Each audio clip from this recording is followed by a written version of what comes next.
ہم ان کو بہت بہت سالگرہ مبارک کہتے ہیں. اس کے ساتھ ساتھ ایک اور برتھ ڈے ہمارے پاس موجود ہے, کلپ ملاحظہ کیجیے گا. ہمارے ساتھ محمد انس کی بھی سالگرہ ہے, آج ان کی بھی برتھ ڈے ہے, تو محمد انس کو بھی بہت بہت سالگرہ مبارک ہو.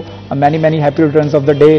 آپ جو خواہشات کریں اللہ تعالیٰ اس نیک خواہشات کو, جائز خواہشات کو پورا کرے, آپ کو صحت اور تندرستی والی زندگی عطا کرے, کیونکہ صحت سب سے بڑی نعمت ہے. صحت ہے, جان ہے تو جہان ہے. تو آپ کو ایک دفعہ پھر محمد انس سالگرہ بہت بہت مبارک ہو. آگے بڑھاتے ہیں اپنے پروگرام کو. پروگرام میں ہمارے گیسٹ ہمارے ساتھ موجود ہوتے ہیں اور گیسٹ کا تعارف آپ کو کرواؤں گا, اس کے بعد ٹاپک کے اوپر آئیں گے, کیونکہ ہم دیکھ رہے ہیں کہ اس وقت سوشل میڈیا کے اوپر گزشتہ ایک دن سے جو ہے وہ ایک پکچر بہت زیادہ وائرل ہو رہی ہے. وہ پکچر کس کی ہے؟ وہ رانا ثناءاللہ صاحب کی, جو مسلم لیگ نون سے تعلق رکھتے ہیں, سابق وزیر داخلہ ہیں, اور ان کے ساتھ ساتھ شیر علی صاحب کی, جن کے جو میئر بھی رہے ہیں, اور اس کے ساتھ ساتھ ان کے بیٹے عابد شیر جو ہیں وہ وزیر مملکت پانی و بجلی رہے ہیں, اور ان کی دونوں کی تصویر وائرل ہو رہی ہے.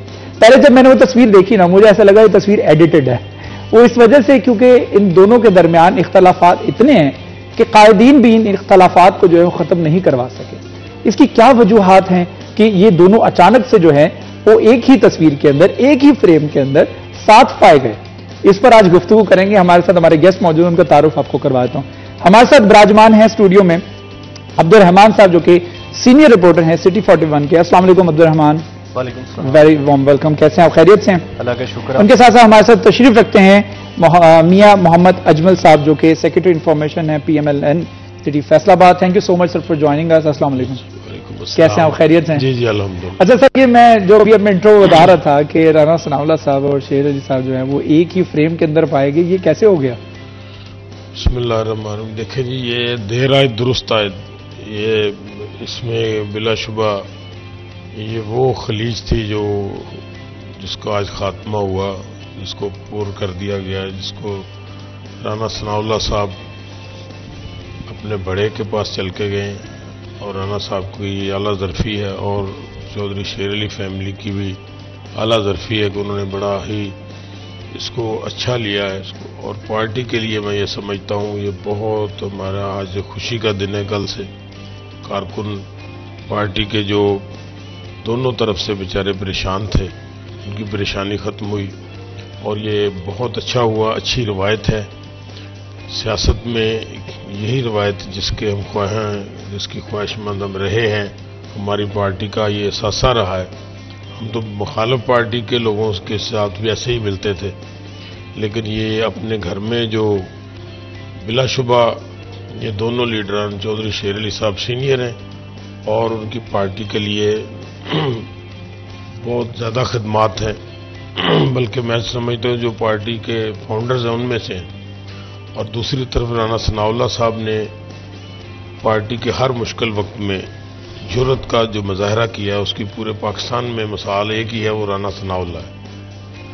اور یہ دو اکائیاں جب اکٹھی ہو گئی ہیں تو میں سمجھتا ہوں کہ یہ پارٹی پہلے بھی مسلم لیگ نون کا یہ شہر فیصل آباد قلعہ تھا, اور اب انشاءاللہ ناقابل تسخیر قلعہ بنے گا. اور یہ جو پکچر تھی آپ نے بڑا خوبصورت جائزہ لیا ہے, وہ واقعی ریئل تھی, اور اس میں جو ایکسپریشن ہے وہ ایسے ہی لگ رہا ہے کہ جیسے چھوٹا بھائی بڑے بھائی کو ملنے گیا. اور ادھر سے بھی دونوں طرف سے یہی جذبات تھے, اور درمیان میں جو سب سے خوبصورت تصویر آئی ہے جس کے ایکسپریشن تھے وہ عابد شیر علی کے تھے, وہ بھی بہت خوش تھا. اسی طرح عابد شیر علی بھی بنیادی طور پہ تو ایک پارٹی کارکن ہے, تو جس طرح ہم خوش ہیں عابد شیر علی کی فیملی میں یہ معاملہ ہوا ہے, تو انشاءاللہ یہ مخالفین کو ایک بہت بڑا میسج ہے. اگر پازیٹیو سینس میں دیکھا جائے تو ہر سیاسی آدمی کو یہ میسج ہے کہ اس حد تک نہیں جانا چاہیے کہ آپ مل نہ سکیں. خوشی اور غمی کے موقع پہ آپ کی ذاتی رنجش نہیں ہونی چاہیے, آپ کا صرف اختلاف ہونا چاہیے, اور اختلاف بھی اختلاف رائے, اور اختلاف رائے بھی اصلاح کی غرض سے ہونا چاہیے. تو ملکی اصلاح ہو, پاکستان کی اصلاح ہو. تو اس لحاظ سے میں سمجھتا ہوں کل کا دن بہت اچھا تھا, اور اس کے جو سب سے پہلی پوسٹ جو جس نے لگائی ہے، میں ان کو بھی خراج تحسین پیش کرتا ہوں. اجمل صاحب، میں نے جب ڈوگر صاحب نے لگائی ہے. ہاں جی، ہماری پارٹی کو ہمت نہیں ہوئی ابھی تک. سب سے پہلی جو پوسٹ لگائی ہے جناب ظفر ڈوگر صاحب نے لگائی ہے، اور ایک اچھے کام کو انہوں نے اپریشیٹ کیا ہے. میں ان کو بھی خراج تحسین پیش کرتا ہوں. بہت شکریہ، بہت شکریہ. اچھا اجمل صاحب، یہ تصویر جو ہے ہمارے ویورز جو ہیں وہ اسکرین کے اوپر بھی دیکھ سکتے ہیں کہ کس طرح سے رانا ثناء اللہ اور شیر علی صاحب جو ہیں وہ ملاقات کر رہے ہیں اور آپس میں گفتگو ہو رہی ہے. چونکہ عبد الرحمان یہ ایک اے آئی کا دور ہے، تو ہمیں ہر پکچر جو ہم دیکھتے ہیں اس کو ہم بڑے کریٹیکل انالیسس کے ساتھ دیکھتے ہیں. کیا یہ درست ہے؟ کیا یہ صحیح تصویر ہے جو مجھے نظر آ رہا ہے؟ کیا واقعی ایسا ہوا ہے؟ پھر ہم لوگوں سے تصدیق بھی کرتے ہیں کہ یہ واقعی تصویر صحیح ہے یا اس کو ایڈیٹڈ کیا گیا. آپ کیا کہیں اس حوالے سے؟ شراز، ہمیں تو پتا ہے کہ ریئل، کیونکہ ہماری ٹیم ادھر تھی جس نے یہ بنائی ہے. تو اب مسئلہ یہ ہے کہ جیسے میر صاحب نے بڑی طویل تمہید باندھی کہ یہ دیکھیں ماضی کی میں بتاتا ہوں کہ ایک بار شہباز شریف صاحب یہاں پر آئے ہوئے تھے. جب ان کو پتہ چلا رانا ثناء اللہ خان صاحب کو کہ وہ گھر جا رہے ہیں چودھری شیر علی کے، تو وہ راستے میں اتر گئے تھے. کئی فوتگیاں بھی ہوئی ان کے فیملی میں، لیکن کبھی اظہار افسوس نہیں کیا گیا. تو یہ بہرحال بڑی ایک اہم بات ہے. اس میں کئی چیزیں ہیں. دیکھیں، ایک تو چودھری شیر علی اور رانا ثناء اللہ خان کی جو رائیولری تھی وہ گروپنگ پہ تھی. اب آلموسٹ پارٹی کی عادت کی انٹرونشن سے یا چودھری شیر علی کے بڑھاپے کی وجہ سے اب وہ گروپنگ نہیں ہے. فیصل آباد میں اس طرح سے گروپنگ نہیں ہے. پھر عابد شیر علی جب سامنے آئے تو وہ لڑائی جو چودھری شیر علی اور رانا ثناء اللہ خان کی تھی وہ بھی کافی حد تک پس پشت چلی گئی. عابد شیر علی بہت پازیٹیو منسٹر رہے ہیں یا بڑے پازیٹیو انسان ہیں روٹین میں ہی. تو گروپنگ یا اس طرح سے دڑے بندی ان کا مزاج نہیں ہے. وہ اپنے حلقے پہ فوکس کرتے ہیں یا اپنے ہیلتھ پہ کرتے ہیں. آپ نے دیکھا ہوگا اکثر وہ جیل وغیرہ جاتے ہیں. تو وہ ان کا جو دڑے بندی کا یا جس طرح سے لڑائیاں پالنا یہ ان کا مزاج نہیں ہے، اور اس کا فائدہ پوری پارٹی کو ہوا ہے. اگر عابد شیر علی بھی چودھری شیر علی کی سیاسی میراث پہ ایسے ہی چلتے کہ وہ دڑے بندیاں رکھتے، لڑائی رکھتے، تو پھر یہ کبھی بھی سنا نہیں ہو سکتی تھی. تو اس میں عابد شیر علی کا بڑا کریڈٹ جاتا ہے. پھر رانا ثناء اللہ خان کا بطور صوبائی صدر خود سے ان کے گھر جانا، بہرحال یہ ان کی بھی جو ہے وہ سیاسی کریڈٹ تو ہے. بہرحال کہ اپنے ایک طرح کے بہت بڑے مخالف سے جو ماضی میں ان کو پارٹی میں بے شک لے کے آیا ہو، لیکن بعد میں مخالفت ذاتی سطح پہ چلی گئی، تو اس کے باوجود ان کے خود سے چل کر گھر جانا بھی ان کی بڑے پن کی نشاندہی کرتا ہے. تو اس کا پی ایم ایل این کو فائدہ ہوگا. اس کا نقصان ہوگا ان لوگوں کو جو دڑے بندیوں سے فائدہ اٹھا رہے تھے. بطور party P M L N کو فیصل آباد میں فائدہ ہوگا. ماضی میں یہ بڑا نقصان ہوا تھا. یہاں پر شیخ خرم شہزاد جو پی ٹی آئی سے جیتے تھے تو یہ آپسی لڑائی بندیوں کی وجہ سے جیتے تھے. ماضی میں 2018 میں بدترین شکست کی وجہ بھی یہ دڑے بندی تھی. اور ابھی یہ دھڑے بندی جو ہے یہ ختم ہو رہی ہے. پاکستان مسلم لیگ نون جو ہے وہ مضبوط ہو رہی ہے. کیا اس کا فائدہ نہ صرف شہری سطح کے اوپر بلکہ ملکی سطح کے اوپر بھی ہوگا؟ کیا عوام کو اس کا بینیفٹ پہنچے گا؟ اس پر بھی گفتگو کریں گے، لیکن ایک چھوٹا سا وقفہ، وقفے کے بعد دوبارہ حاضر ہوں گے. ہمارے ساتھ رہے گا.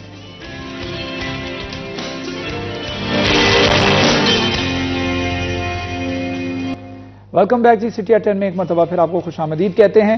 ایک سیاسی پارٹی پاکستان مسلم لیگ نون، جن کے دو دھڑے جو ہیں وہ آپس میں ملنے جا رہے ہیں، جو سال ہر سال سے جو ہے ان کے درمیان میں ایک رائیوری، ان کے درمیان اختلافات، کانفلکٹس پائے جاتے تھے، وہ ختم ہوتے نظر آ رہے ہیں. اس کا فائدہ مسلم لیگ نون کو، جماعت کو تو پہنچے گا، لیکن کیا اس کا فائدہ جو ہے ایز اے جنرل دیکھا جائے تو عوام کو بھی پہنچے گا؟ کیا عوام بھی اس سے مستفید ہوگی؟ کیونکہ اس وقت حکومت بھی اسی پارٹی کی ہے. تو میں عظمت صاحب آپ سے بات کرنا چاہوں گا کہ عوام بھی اس سے مستفید ہوگی؟ یہ فیصلہ جو ہوا ہے اور جو دو دھڑے آپس میں مل رہے ہیں، سیاسی طور پر شہری سطح کے اوپر سیاست تو مضبوط ہوگی اس پارٹی کی، کیا عوام بھی مستفید ہوگی؟ جی بلا شبہ، چونکہ یہ فیصلہ فیصل آباد کے لیے بڑا اہم ہے، اور خاص طور پہ جو فیصل آباد کا ایک میگا ترقیاتی پیکج آیا ہے، اس میں کچھ چیزیں ایسی تھیں جن پہ ایک دڑا کہتا تھا کہ یہ چیز ہونی چاہیے، دوسرا کہتا یہ. اب انشاءاللہ متفقہ طور پہ فیصل آباد کے شہریوں کے لیے جو پیکج آیا ہے، جس میں بہت بڑا میں سمجھتا ہوں یہ ہمارا وہ پارک بن رہا ہے جی، بہت خوبصورت پارک، جس کی ہمیشہ سے فیصل آباد میں کمی رہی ہے. سوائے باغ جناح کے ہمارے پاس کوئی نہیں ہے. گٹ والا کے مقام پہ جو ہمارا پارک بن رہا ہے بہت بڑا، وہ تھا. دوسرا میٹرو کا جو ایشو ہے اس میں روٹس کا ہے معاملہ. اب جب دونوں دھڑے مل گئے ہیں سمجھ لیں پورے شہر کے لیے متفقہ روٹ بھی آئیں گے اور اسی طرح ترقیاتی پیکج آئیں گے. روڈز جو ہمارے خاص طور پہ جڑاں والا کی طرف جاتے وقت واپسی کا راستہ بالکل ڈیمیج ہو چکا ہے. ایک روڈ پہ ہی دونوں آپ جاتی ہیں اور حادثات کا شکار ہوتے ہیں. اور اس سے بھی بڑا جو سرگودا روڈ چنوڑ تک، یہ ساری چیزیں اب انشاءاللہ آپ دیکھیں گے کہ چند مہینوں میں آپ فیصل آباد کے شہری اس سے مستفید ہوں گے اور انشاءاللہ کام ہوں گے. اور پھر آگے میں چل کے کہوں گا جو ایک کمی تھی مہنگائی کے حوالے سے، پرائس کنٹرول کمیٹی کے حوالے سے، وہ اتنی فعال نہیں ہے جتنی ہونی چاہیے. ریٹ لسٹوں کے حوالے سے میں نے خود مشاہدہ کیا ہے کہ ریٹ لسٹیں ان کو دی جاتی ہیں صبح کو، دوپہر کے بعد خاص طور پہ شام تک وہ غائب ہو جاتی ہیں. اب اس پہ اگر توجہ دی جائے گی، میں آپ کے چینل کی وساطت سے شہری انتظامیہ کو اور ڈی سی صاحب کو میں کہوں گا کہ وہ بالکل وائسرائے کا کردار ادا نہ کریں، باہر خود نکلیں. جس طرح نسیم صادق صاحب نکلا کرتے تھے وہ بھی ڈی سی تھے، اسی طرح مینگل صاحب نکلا کرتے تھے وہ بھی ڈی سی تھے. یہ چیزیں وہ اگزامپل چھوڑ کے گئے ہیں اور یہ آفس چھوڑیں گے تو وہ اگزامپل بنے گی. آفس چھوڑیں، نکلیں، جا کے دیکھیں جا کے ستیانہ روڈ پہ کیا ہو رہا ہے، دیکھیں جڑاں والا روڈ پہ کیا ہو رہا ہے. یہ مین روڈ ہی کم از کم وزٹ کر لیں تو ریٹ کنٹرول ہو سکتے ہیں. سبزیوں اور فروٹ والوں نے اتنی لوٹ مچائی ہوئی ہے آپ بیان نہیں میں کر سکتا. ٹماٹر کا ریٹ کچھ لکھا ہوتا ہے اور 3 بجے کے بعد اور ہو جاتا ہے. ٹائمنگ کے حساب سے جو ہے پرائس بڑھتی ہے. وہ لسٹیں پہنچانے والے پہنچا رہے ہیں، دے رہے ہیں ان کو، چونکہ وہ اس لیے پہنچا رہے ہیں وہ ٹھیکیدار ہے، اس نے تو اس کے پیسے لینے، اس نے پہنچانی، لیکن اس کو چیک کرنے کا ٹھیکیدار کون ہے؟ وہ ڈی سی صاحب اور ان کی ٹیم ہے. اور پرائس کنٹرول کمیٹی میں جو ہمارے معزز ممبران ہیں وہ بھی ان کو ذرا باقی کام چھوڑ کے عوام کی جو شہرگ پہ ہاتھ رکھتے ہیں نا سبزیوں والے اور فروٹ والے، یہ ڈائریکٹلی پارٹی ڈیمیج ہوتی ہے. بالکل پارٹی ڈیمیج ہوتی ہے. اس وقت حکومت جو کلیم کر رہی ہے وہ یہ کر رہی ہے کہ 28% سے مہنگائی کی شرح جو ہے کم ہوگا 9%، بلکہ اب تو بہت زیادہ مزید کم ہو گئی ہے. لیکن اس کے ثمرات جو ہیں وہ عوام تک کیوں نہیں پہنچتے نظر آ رہے؟ رحمان مجھے بتائیے گا کہ حکومت کلیم کرتی ہے مہنگائی کم ہوئی، لیکن آپ سبزیوں کی دکانوں پہ جا کے دیکھیں، فروٹس کی دکانوں پہ جا کے دیکھیں، لوگوں کی قوت خرید ہی نہیں ہے کہ وہ 1 کلو ٹماٹر بائی کریں، وہ 2-3 ٹماٹر خریدتے ہیں اور اسی سے پورا دن جو ہے گزارا کرتے ہیں. کیا کہیں؟ شراز، جو یہاں پر کھانے پینے کی چیزیں ہیں شائع خورد و نوش کہتے ہیں، وہ واقعتاً سستی ہوئی ہیں. چاول سستا ہوا ہے، چینی ابھی دیکھ لیں کم ہوئی ہے، اس سے پہلے گندم کم ہوئی تھی، دالیں کم ہوئی ہیں، گھی کم ہوا ہے، سبزیاں پھل کم ہوئے. لیکن دوسری بات آپ کی درست ہے کہ اصل مسئلہ یہ بنا ہے کہ پیٹرولیم پروڈکٹس مہنگی ہیں، وہ عالمی منڈی سے سستی ہو رہی ہیں. یہاں پہ پیٹرولیم لیوی ٹیکس لگایا گیا جس وجہ سے وہ مہنگی ہیں. دوسرے نمبر پر بجلی بڑی مہنگی ہے. یہ 2 چیزیں اتنی زیادہ مہنگی ہیں کہ باقی ساری مہنگی چیزوں کے ثمرات پبلک تک اس طرح سے نہیں پہنچ پاتی. ایک ملازم پیشہ جو یہاں پر کماتا ہے اس کی تنخواہ کا 50 to 70% بجلی کے بل پر چلا جاتا ہے. 10 سے 15% اس کا چلا جاتا ہے پیٹرولیم پروڈکٹس پہ، گاڑی یا بائک پہ. پھر باقی سے اس نے جو ہے وہ پھل بھی خریدنے ہیں، اس نے سبزیاں بھی خریدنی ہیں، اپنی سارا راشن خریدنا ہے. تو وہ راشن سستا ہونا میٹر نہیں کرتا، اس میں 10, 20, 30% بھی سستا ہوتا ہے تو وہ اس کا پہلے ہی سیلری کا 20-30% یوز ہوتا تھا. اب تھوڑا کم یوز ہو جاتا ہے، لیکن جو اس کا سیلری کا بیشتر حصہ بجلی اور پیٹرولیم پروڈکٹس پہ سستا چلا جاتا ہے. وہ جب سستا ہوگا پھر ثمرات پہنچیں گے. دیکھیں مریم نواز صاحبہ نے سی ایم کے طور پر 2 بار بجلی کے بلز میں کمی کی، جو 500 یونٹس تک کی، تو لوگوں کو اس کا فائدہ ملا تھا. اس کے بعد پھر وہی ریٹ بڑھا دیا گیا. تو یہ بجلی کے بلز ہیں جو گرمیوں میں جن لوگوں نے اے سی چلائے تھے یا نہیں چلائے، جب 3 مہینوں میں 1,00,000 1,50,000 انہوں نے بل کی مد میں دے دیے تو وہ ان کے جو سیونگ تھی وہ چلی گئی. تو یہ مسئلہ حکومت کو دیکھنے کی ضرورت ہے کہ وہ ساری کمائی کر کے آئی پی پیز کو دے رہے ہیں.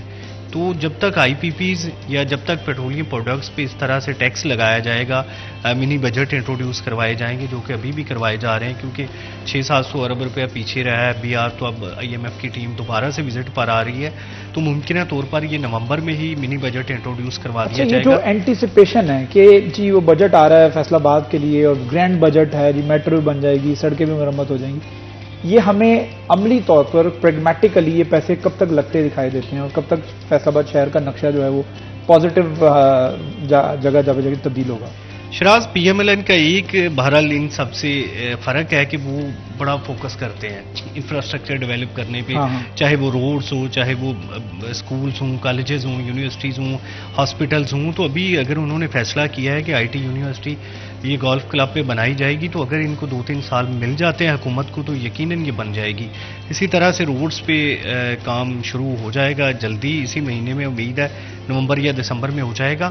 PMLN بہرحال جو وعدے کرتی ہے اس کے متعلقہ وہ پورے کرتی ہے، باقی جو مسئلے اپنی جگہ، کیونکہ دیکھیں ماضی میں بھی فیصل آباد میں جتنی ڈیولپمنٹ ہوئی ہے اس کا کافی بڑا شیئر وہ PMLN کو جاتا ہے، چاہے وہ فلائی اوور بننے ہوں، انڈر پاسز بننے ہوں، روڈز بننے ہوں، تو یہ زیادہ تر کام PMLN نے کیا ہے۔ یونیورسٹیز، کالجز، اسکولز یا ہاسپٹلز، چلڈرن اسپتال جیسے بنائے گئے۔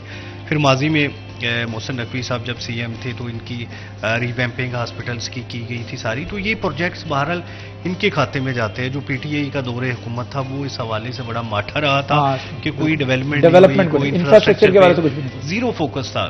CM بزدار جتنی بار بھی ادھر آئے تھے انہوں نے وعدے کیے 10 ارب آ رہا ہے، 15 ارب آ رہا ہے، ان کا ٹین اوور چلا گیا۔ میرے خیال میں کچھ ایکسپورٹرز کے لیے کچھ تھوڑا بہت فائدہ پہنچا ہوگا، اس کے علاوہ میں کچھ بھی نہیں۔ ہاں، ایکسپورٹرز کو فائدہ ملا تھا، پراپرٹی کو فائدہ ملا تھا، کچھ شعبے تھے جو زیادہ اس دور میں فلرش ہوئے تھے، بہتر ان کا کام چلا تھا، تاہم جو لوگوں کی صورتحال تھی مہنگائی میں وہ ایسے ہی تھی جیسے ابھی بھی ہے۔ اچھا اجمل صاحب، مجھے بتا دیجیے گا کہ PMLN جو ہے یہ میاں صاحبان جو قیادت ہے وہ بہت فوکس کرتی ہے ریئل اسٹیٹ کے اوپر بھی، ریئل اسٹیٹ کے حالات کچھ آنے والے سالوں میں بہتر ہوتے نظر آ رہے ہیں آپ کو؟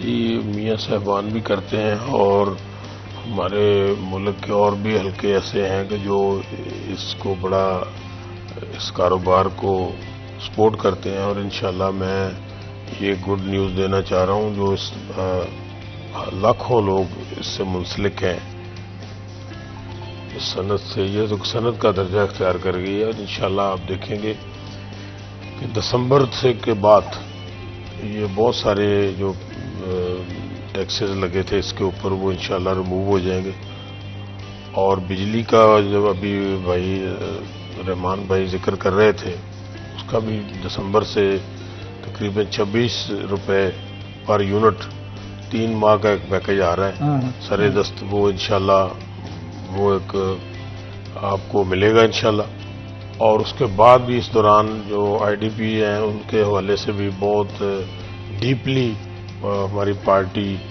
اور لیڈران اس پہ غور کر رہے ہیں، اس میں بھی کافی ساری جو کمپنیاں ہیں ان کو انشاءاللہ خدا حافظ کہہ دیا جائے گا، اور جیسے ان کو کہا جائے گا اللہ کے فضل سے آپ دیکھیں گے کہ جو جیسے رحمان صاحب نے بڑی خوبصورت بات کی ہے کہ ریٹس جو ہیں وہ پیٹرولیم اور بجلی پہ بھی ان کا ڈائریکٹلی اثر پڑتا ہے، لیکن ایک بات کریڈٹ جاتا ہے جس کا اعتراف بھائی نے بھی کیا کہ کبھی ریٹ واپس نہیں آئے، لیکن اگر آئے ہیں تو PMLN کے دور میں اور مریم نواز صاحبہ نے ثابت کیا ہے، جس دن وہ آئی ہیں 160 روپے کلو آٹا تھا، اب 80 روپے ہے، 90 اور 80 کے درمیان بک رہا ہے، یہ بہت بڑی اچیومنٹ ہے، اس طرح واپسی ہوتی نہیں ہے، ہمارے ملک میں تو نہیں ہوتی لیکن یہ ہوا ہے، دالوں کا ریٹ بھی اسی طرح، گھی کا ریٹ اسی طرح کم ہوا ہے، انشاءاللہ آنے والے دنوں میں یہ میں سمجھتا ہوں کہ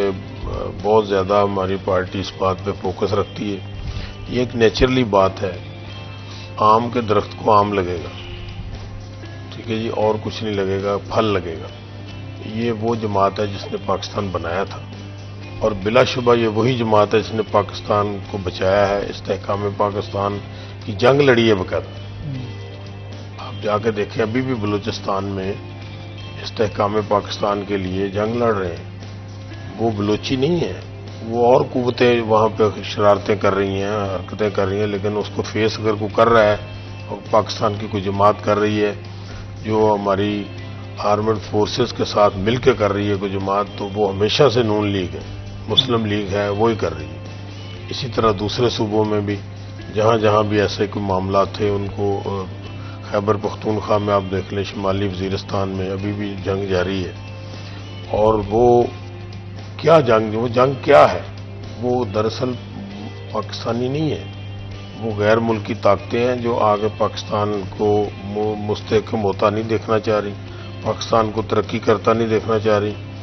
ان کے خلاف نبرد آزما اگر کوئی پارٹی ہے ہمیشہ سے وہ مسلم لیگ ہے، بالکل سر، اور اس کے فیس پہ، فرنٹ پہ ہمیشہ آرمی ہوتی ہے، اس کی بیک پہ اگر کوئی جماعت کو حقیقت کے ساتھ کھڑی ہوتی ہے آگے تو وہ مسلم لیگ نون ہے۔ نیچرلی ہمارا یہ ساتھ ہے، اور کیونکہ یہ ملک کے لیے ہم نے اس خطے کو جیسے حاصل کیا تھا، اس وقت قائد اعظم کی ٹانگیں کھینچنے والے بھی بہت تھے۔ اب میں یہاں پہ نام نہیں لوں گا، بہت ساری جماعتوں سے ہمارا بعد میں الائنس بھی ہوتا رہا ہے۔ وہ تحریک پاکستان میں اگر ہم جائیں، یہ حقائق ہے، آپ کوئی بھی چیز لے لیں، اس کی تھیوری جب آپ دیکھیں گے، اس کی بنیاد کو آپ ضرور دیکھیں گے جی، بنیاد ان جماعتوں کی دیکھیں اور ہماری دیکھیں، اور ہمیں اس بات پہ فخر ہے کہ ہم اس جماعت سے تعلق رکھتے ہیں اور اس خاندان سے بھی تعلق رکھتے ہیں کہ میرے والد محترم نے تحریک پاکستان میں حصہ لیا اور ہم استحکام پاکستان میں حصہ لے رہے ہیں۔ آگے ہماری تیسری نسل جو ہے اس ملک کی باغ ڈور سنبھالے ہوئے اور سنبھال رہی ہے، جا رہی ہے۔ ٹھیک ہے اجمل صاحب، وزیر اعلیٰ شہباز شریف صاحب نے اضافی بجلی جو ہے اس کو سستا کرنے کا اعلان کیا ہے۔ یہ اضافی بجلی جو ٹرم ہے یہ کیا ہوتی ہے، اور اس پر بھی گفتگو کریں گے، لیکن ایک چھوٹا سا وقفے کے بعد دوبارہ حاضر ہوں گے، ہمارے ساتھ رہیے۔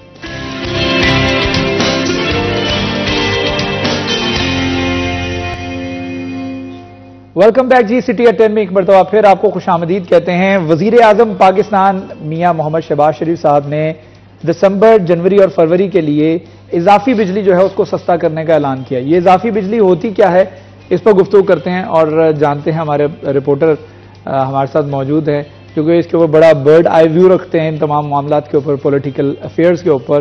عبد الرحمان بتائیے گا یہ اضافی بجلی کا ٹرم کیا، اور 3 مہینے کا ریلیف ملے گا؟ اس طرح تو نہیں ہوگا وہ 200 یونٹ والا ریلیف کی طرح کہ 2-3 مہینے بعد واپس چلا جائے گا؟ شراز نو ڈاؤٹ یہ واپس جائے گا، یہ آئی ایم ایف کی اپروول سے کیا گیا۔ میں آپ کو مثال دیتا ہوں کہ سردیوں میں بجلی کی کنزمپشن کم ہوتی ہے، آپ نے پیسے تو دینے ہی ہے، تو انہوں نے کہا کہ آپ ایکسٹرا بجلی، فرض کریں کہ آپ گیس کی جگہ بجلی استعمال کرتے ہیں گھر میں، جو گیس کا آلٹرنیٹ، ایگزیکٹلی الیکٹرک میں یا گیزر میں، تو وہ آپ کو بل تھوڑا پڑے گا۔ پہلے آپ اس لیے نہیں استعمال کرتے کہ گیس آپ کو کم ریٹ پہ پڑتی ہے، بجلی مہنگی پڑتی ہے، کہ یونٹ آپ کا اے سی چلنے کی وجہ سے یا ویسے وہ 50-60 روپے کا پڑتا ہے، تو ابھی آپ اس کو فکس کر دیا کہ آپ کو اتنا زیادہ جو ہے وہ نہیں پڑے گا، آپ ایکسٹرا جتنی مرضی استعمال کریں، فکس یونٹ کر دیا کہ اتنے کا پڑے گا اور آپ کا بل بہت تھوڑا آئے گا۔ گورنمنٹ کا بھی فائدہ ہوگا کہ آپ جتنی زیادہ بجلی استعمال کرتے ہیں اس کا جو ہے وہ جتنا بھی بل دیں گے وہ آئی پی پی کو پیسے دینا بھی آسان ہو جائے گا۔ دوسرے نمبر پر آپ کی جو گیس سے ریسورسز پہلے سے کم ہے اور آپ کو باہر سے خریدنی پڑتی ہے، تو وہ اس پہ بھی آپ کا جو ہے وہ برڈن کم ہوگا۔ یہ بڑا پرانا آئیڈیا تھا، بڑی بار کہا گیا تھا کہ آپ سردیوں میں گیس کے الٹرنیٹ کے طور پہ بجلی کو یوز کریں۔ بہت سے ممالک میں دیکھیں الیکٹرک چلتے چولہے جتنے بھی ہیں وہ الیکٹرک ہوتے ہیں، بجلی سے چلتے ہیں، تو وہ بڑا آسان ہوتا ہے۔ یہ جو ماچس سے چلانا یا گیس سے چلانا، یہ تو بڑا پرانا اور فرسودہ طریقہ ہو چکا ہے، اور ان ممالک میں جہاں پر گیس اپنی ہے، جہاں پر وہ خریدی جاتی ہے، وہ سارے بجلی پہ شفٹ ہو چکے ہیں۔ تو اگر آپ اس پہ شفٹ ہوتے ہیں، اپنی انڈسٹری کو یا دیگر جتنے بھی کام ہیں اس میں چلاتے ہیں، تو آپ کا بل بڑا مناسب آئے گا، فکس کر دیا جائے گا، جو کہ اس سے پہلے یہ ہوتا تھا کہ 200 یونٹ سے اوپر جاتے ہیں تو آپ کا اتنا بل ہے، 500 سے اوپر اتنا، جو سلیب ریٹ تھی اس میں سلیب نہیں ہوگا، اس میں فکس ریٹ آپ کو 3 مہینے کا پڑے گا۔ اچھا، غریب آدمی، ایک متوسط طبقے سے تعلق رکھنے والا شخص، ایک عام آدمی جو ہے، اس کو عام لینگویج میں سمجھا جائے، وہ یہ پوچھتا ہے جی مجھے 1 یونٹ کتنے کا پڑے گا؟ تو پھر یونٹ جو ہے وہ کاسٹ کس حد تک کم ہو جائے گی؟ دیکھیے وہ ایوریج اس کی کاسٹ جو روٹین میں 50-60 روپے پڑ رہی ہے، وہ سمجھ لیں کہ 30 سے نیچے آئے گی۔ اچھا، ہاں، مطلب تقریباً 50% تک اس کا فائدہ ہوگا۔ جو پہلے سلیب ریٹ بڑھنے سے ٹیکسز بڑھتے تھے، وہ سارے ٹیکسز ویو آف کر دیے جائیں گے۔ ٹھیک ہے اجمل صاحب، یہ بھی بتا دیجیے گا کہ یہ اس کو کئی لوگ جو ہے کنڈیشنل ریلیف بھی بول رہے ہیں کہ شرطیہ ریلیف ہے، کہ آپ بجلی زیادہ استعمال کریں گے تو پھر آپ کو ریلیف ملے گا، کیسا ہے؟ نہیں، ایسا کوئی نہیں ہے، بڑی خوبصورت طریقے سے وضاحت کی ہے عبد الرحمان صاحب نے۔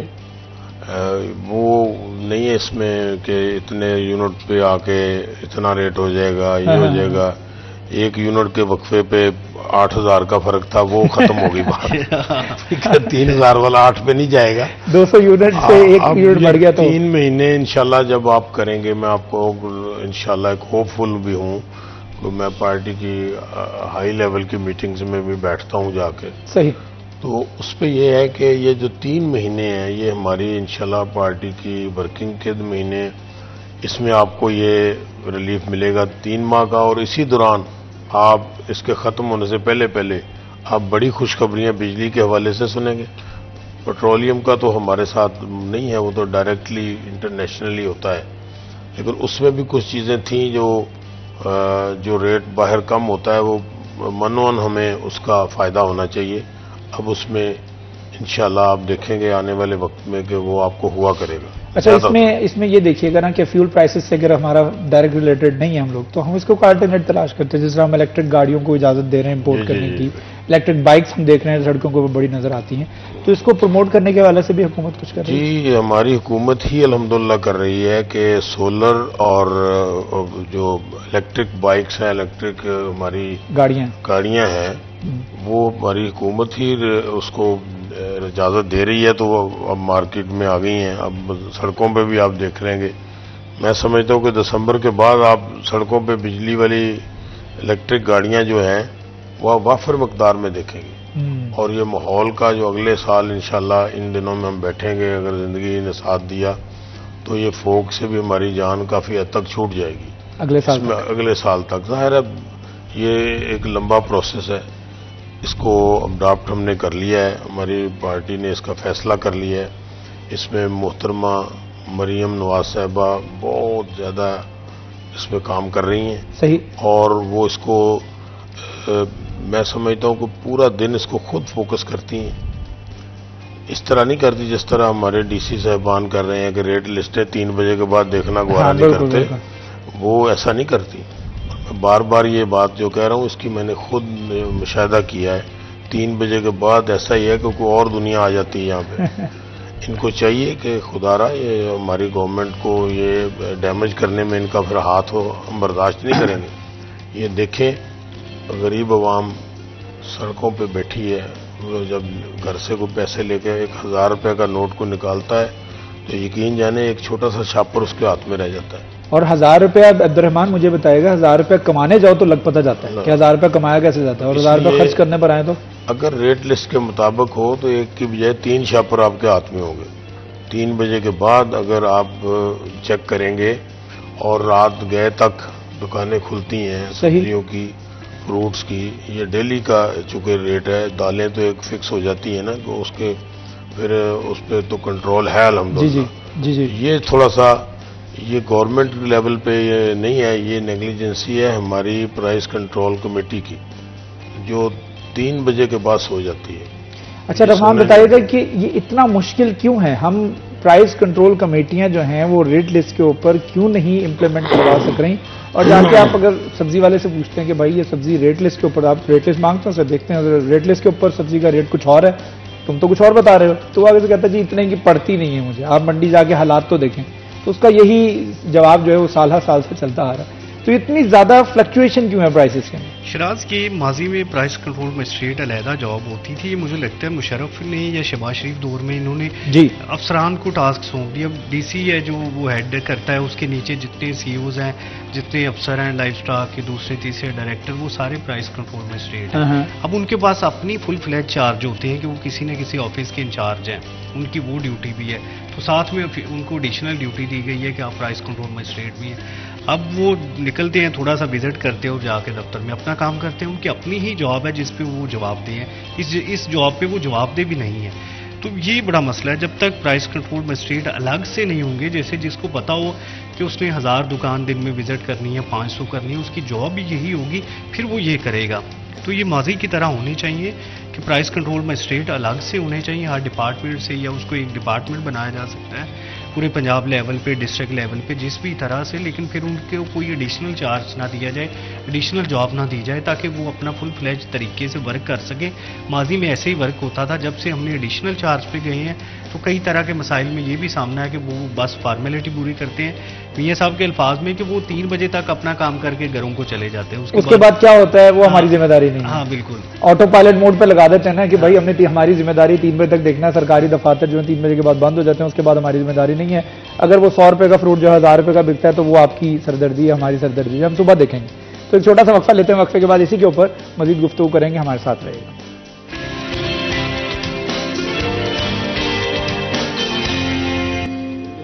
Welcome back G. City at 10 میں ایک مرتبہ پھر آپ کا ہوسٹ شراز بٹ خوش آمدید کہتا ہے. ہمارے ساتھ عبد الرحمان ہمارے سینئر رپورٹر موجود ہیں, میاں محمد اجمل صاحب ہمارے ساتھ موجود ہیں, سیکرٹری انفارمیشن ہے پاکستان مسلم لیگ نون کے. ان سے گفتگو کر رہے ہیں, جان رہے ہیں.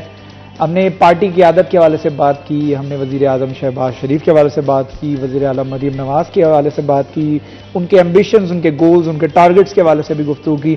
لیکن رحمان ہم نے ضلعی انتظامیہ کے حوالے سے بھی بڑی گفتگو نہیں کر پائے. ضلعی انتظامیہ کا وجود کہاں ہے as long as the smog is concerned. جہاں تک پرائز کنٹرول کمیٹی کے حوالے سے بات کریں, پورے شہر کے انفراسٹرکچر کے حوالے سے بات کریں, ضلعی انتظامیہ کیا کر رہی ہے؟ 4-5 دن سے ہم اسموگ دیکھ رہے ہیں, اس حد تک بڑھی ہوئی ہے, کوئی ایک آگاہی بینر تک دکھائی نہیں دیتا. کیا کہیں گے اس پر؟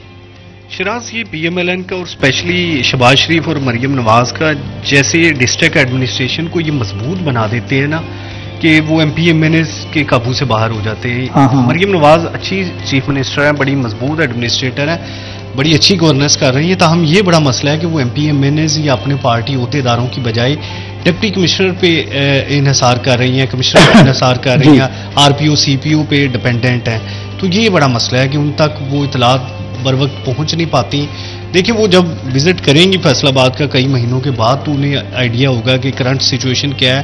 یہاں پر ڈپٹی کمشنر یا کمشنر یا آر پی او سی پی او, ان کی بیوروکریسی کی جاب سے یہ ہوتی ہے کہ یہ اچھی اچھی رپورٹس بنا کے پیش کرتے ہیں. ویڈیو لنک پہ آپ کو ایسے ایسے سلائیڈز کی مدد سے بتائیں گے کہ فیصل آباد کہیں کا کہیں جا چکا ہے اور جب ہم آئے تھے تو یہ بڑا نیچے تھا. یہی ان کی ساری زندگی میں انہوں نے نوٹنگ ڈرافٹنگ سیکھی ہوتی ہے. کام کرنا وہ بیوروکریسی کے لیے موت ہے, وہ ان سے کروانا بڑا مشکل ہوتا ہے جب تک ان کو یہ نہ ڈر ہو کہ ان کو بدل دیا جائے گا. ابھی دیکھیں کمشنر فیصل آباد ہے وہ 1.5-2 سال سے تعینات ہے, اسی طرح سے آر پی او سی پی او یا ڈپٹی کمشنر ہے, تو ان کی کارکردگی کا اس حوالے سے چیک نہیں ہے اس کے اوپر نا. M P M N As کی رپورٹس پہ ڈپینڈنٹ نہیں ہے. بہت سارے ان کے خلاف ہیں. میاں صاحب اپنے تفضات کا اظہار کر رہے تھے کہ یہاں پر پرائز کنٹرول مجسٹریٹ ایکٹیو نہیں ہے, ڈپٹی کمشنر وزٹ نہیں کرتے, یا جیسے اسموگ کے حوالے سے آپ نے نشاندہی کی. جگہ جگہ شہر میں آپ دیکھیں گے کہ کوڑے کو آگ لگائی جا رہی ہے, پتوں کو آگ لگائی جا رہی ہے. پی ایچ اے کے پارکس ہیں وہاں پر مالیوں کو بتایا نہیں جاتا, وہ آگ لگا دیتے ہیں پتے اکٹھے کر کے. جتنی گرین بیلٹس ہیں وہاں پر جتنا بھی گھاس ہے یا یہ ریڈی چھبڑی والے وہ جتنا بھی صبح ہوتا ہے وہ سارا اکٹھا کر کے آگ لگا دیتے ہیں. یوب ریسرچ میں نے دیکھا ہے وہاں پر اسموگ کنٹرول شعبہ بنایا, اس کے سامنے وہ پتے اکٹھے کر کے آگ لگا رہے ہوتے ہیں. تو اسموگ کنٹرول شعبہ, ہاں جی, تو یہ بڑا مسئلہ ہے کہ یہ ساری ذمہ داری ایڈمنسٹریشن پہ ہے جو کہ صرف محض اپنے دفتر میں میٹنگ کال کر لیتے ہیں کہ ڈینگی بڑھ گیا تو دفتر میں سی او کے ساتھ میٹنگ کر لی, اسموگ بڑھ گئی ہے تو وہ انوائرمنٹ کے ساتھ میٹنگ کر لی. تو یہ بس میٹنگز کھیل رہے ہیں. ان کو صرف میٹنگز کھیلنا آتی ہے. یہ بیسیکلی عوامی نمائندگان کی بھاری ذمہ داری ہوتی ہے. انفارچونیٹلی فیصل آباد سے ہار گئے ہیں, اس طرح سے ان پر ڈپینڈنٹ پارٹی نہیں ہے یا پارٹی ان کے ساتھ ناراض ہے. جو بھی ہے اس کی قیمت فیصل آباد کے شہریوں کو, پارٹی کے ٹکٹ ہولڈرز کو ادا کرنی پڑ رہی ہے. آپ اس سے اندازہ کر لیں کہ کتنے مہینے ہو گئے ہیں, سال کا اینڈ ہونے کو ہے, فروری میں الیکشنز ہوئے تھے اور ابھی تک ان کی جتنی کمپنیز اتھارٹیز تھیں ان پہ چیئرمین نہیں لگائے جا رہے. ان سے پارٹی ایک طرح سے ناراض ہے اور اس کی ناراضگی کا جو سارا کا سارا دار و مدار ہے وہ بیوروکریسی کو اوپر اٹھانے پہ ہے کہ وہ بیوروکریسی اپنی من مانی کر رہی ہے, وہ اپنی رپورٹس پہ بس ڈپینڈنٹ ہے, کام نہ کریں کیونکہ انہوں نے تو ووٹ نہیں لینے, ووٹ تو پی ایم ایل این نے لینے ہیں آنے والے دنوں میں. انہی ٹکٹ ہولڈرز نے جو ابھی الیکشن میں ہار گئے ہیں انہوں نے اگلے الیکشنز میں ووٹ لینے ہیں. تو یہ ایک بڑا مسئلہ بن کر پارٹی قیادت کے لیے چند مہینوں بعد یا چند سالوں کے بعد سامنے آئے گا کہ انہوں نے بیوروکریسی پہ انحصار کیا. تو یہ تو کسی کے سگے نہیں ہوتے نا, کل کو کوئی بھی حکومت آئے گی تو یہ اس کے ساتھ مل جائیں گے. لیکن جو مسئلہ شہریوں کو درپیش ہے یا جس طرح سے ڈیولپمنٹ کے حوالے سے آپ نے پہلے نشاندہی کی تھی کہ وہ کب تک ہو جائے گی, یہ سارا کچھ عوامی نمائندگان نے کرنا ہے کیونکہ کل کو یہ جواب دہ ہے, کل کو ووٹوں کے لیے انہوں نے کھڑے ہونا اور کل کو یہ کریڈٹ بھی انہی کے کھاتے میں جانا اگر کچھ ہوا, اگر نہ ہوا تو ڈسکریڈٹ ان کا ہوگا. بالکل صحیح. مجھے بتائیے گا سر کہ جیسا جیسا رحمان نے بتایا کہ کنٹرول آپ کو کوئی شخص اتھارٹی دے دیتا ہے اور وہ اتھارٹی ہوتی ہے کنٹرولڈ اتھارٹی، یعنی آپ کے اوپر کسی نے نظر رکھی ہوئی ہے اور آپ کے پاس اتھارٹی بھی ہے. اب وہ نظر جب وہ گرپ جو ہے وہ ڈھیلی ہو جائے یا وہ نظر کمزور ہو جائے تو آٹومیٹکلی وہ شخص جس کے پاس وہ اتھارٹی ہوتی ہے وہ اس اتھارٹی کا مس یوز کرنا شروع کر دیتا ہے. ہمارے یہاں بھی اسی طریقے سے کنٹرول ملا ہوا ہے، لیکن وہ کنٹرول جو ہے اس کے اوپر نظر اتنی تگڑی نہیں ہے، جس کی وجہ سے وہ مس یوز کیا جا رہا ہے اس کا، تو اور شہریوں کو اس کا نقصان اٹھانا پڑ رہا ہے. کیا کہیں گے ضلعی انتظامیہ، ڈسٹرکٹ گورنمنٹ، سٹی گورنمنٹ جو ہے کس حد تک جو ہے وہ شہریوں کے مسائل کے اوپر آنکھیں میچ کر بیٹھی ہوئی؟ دیکھیں، بڑی خوبصورت بات آپ نے کی. میں چونکہ ایک سیاسی ورکر ہوں تو میں بات تو سیاست کے حوالے سے ہی کروں گا. جی جی جی. اور سیاست ایک واحد شعبہ ہے جس کا ڈائریکٹ عوام سے تعلق ہوتا ہے. یہی پرائز کنٹرول کمیٹیاں اگر ان کو آپ فعال بنانا چاہتے ہیں تو میں سمجھتا ہوں کہ آپ کے پاس ایک پارٹی کے پاس ایک بہت بڑا اثاثہ ہے. ہمارے جو چیئرمین منتخب ہوئے تھے وہ لوگ یونین کونسل لیول پہ، اگر ان کو اس میں شامل کیا جائے اور عوامی نمائندوں کو اس میں شامل کیا جائے جو ڈائریکٹ عوام کو جواب دہ بھی ہیں اور عوام کی نبض پہ وہ ہاتھ رکھ سکتے ہیں، اور وہ ڈائریکٹ گھر سے نکلتے وقت ان کو پتہ ہوتا ہے وہاں پھر 3 بجے والا چکر ختم ہو جائے گا، وہ ہر ٹائم نظر رکھیں گے. یہ میں پارٹی کو آپ کے چینل کی وساطت سے ہاتھ جوڑ کے کہتا ہوں کہ جن اداروں میں آپ سیاسی لوگوں کو بٹھا سکتے ہیں وہ پارٹی کا ایک فیس بنیں گے، پارٹی کے لیے وہ ترجمانی کریں گے آپ کی.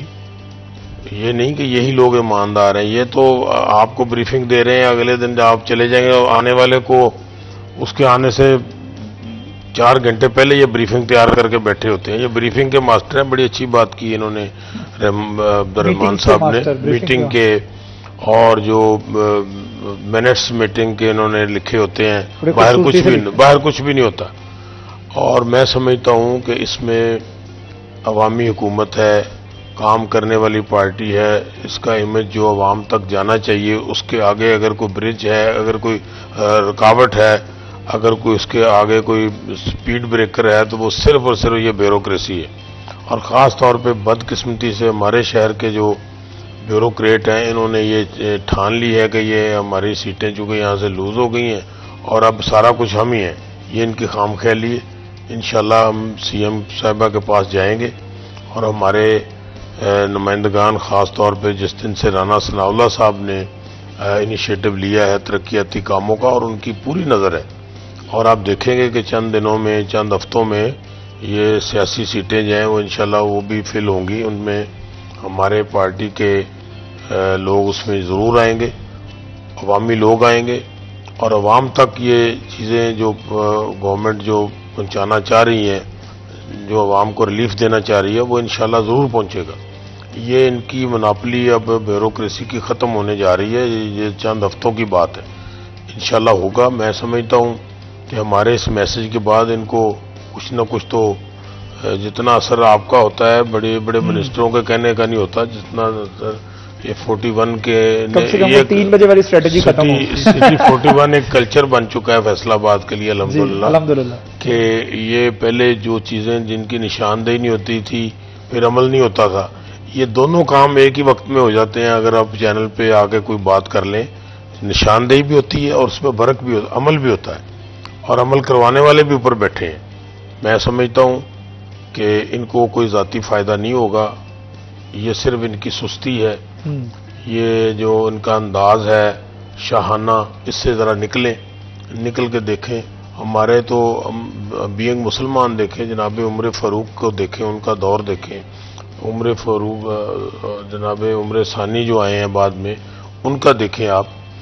اور انہوں نے گلیوں میں جا کے، بازاروں میں جا کے، اور اس وقت تو ذرائع آمد و رفت بھی اتنے نہیں تھے، اور وہ وقت کے جو قاضی تھے انہوں نے سلطنت عثمانیہ کے دور کی آپ ڈاکومنٹری دیکھیں، چیک کریں. انہوں نے ایک نان بھائی کے پاس بھی جا کے چیک کیا ہے، اس کا نان خود چیک کیا، کھا کے چیک کیا ہے، اور دیکھا ہے کہ عوام کو آپ کیا کھلا رہے ہیں. بیوروکریسی کا پرابلم یہ اجمل صاحب یہ ہے کہ وہ جب آتے ہیں تو وہ کسی کے کام کو دیکھنا یا اس کو دیکھ کر سیکھنا جو ہے نا اپنی توہین سمجھتے ہیں. کیوں ایسا ہوتا ہے کہ عبد الرحمان پورے شہر کے اندر آپ یو نیم اٹ، آپ کسی رینڈم شخص سے پوچھیں کہ سب سے اچھا دور جو ہے وہ ضلعی انتظامیہ کے حوالے سے بات کریں تو کس کا رہا ہے؟ وہ کہیں گے نور الامین مینگل کا، نسیم صادق کا. رینڈملی آپ پوچھیں گے. اگر آپ ان ایڈمنسٹریشن کو جا کے کہیں گے کہ آپ ان کا دور دیکھیں، وہ کہیں گے کیوں؟ آئی ڈو تھنگس مائی اون وے، میں تو اپنے طریقے سے کرتا ہوں، میں کسی اور کے طریقے کو فالو نہیں کرتا. تو یہ مجھے لگتا ہے کہ اس دور سے کچھ نہ کچھ سیکھنا چاہیے. آپ کو کیا لگتا ہے؟ شراز دیکھیں، جیسے آپ نے مثال دی، وہ دونوں بندے بڑے ایکٹر تھے.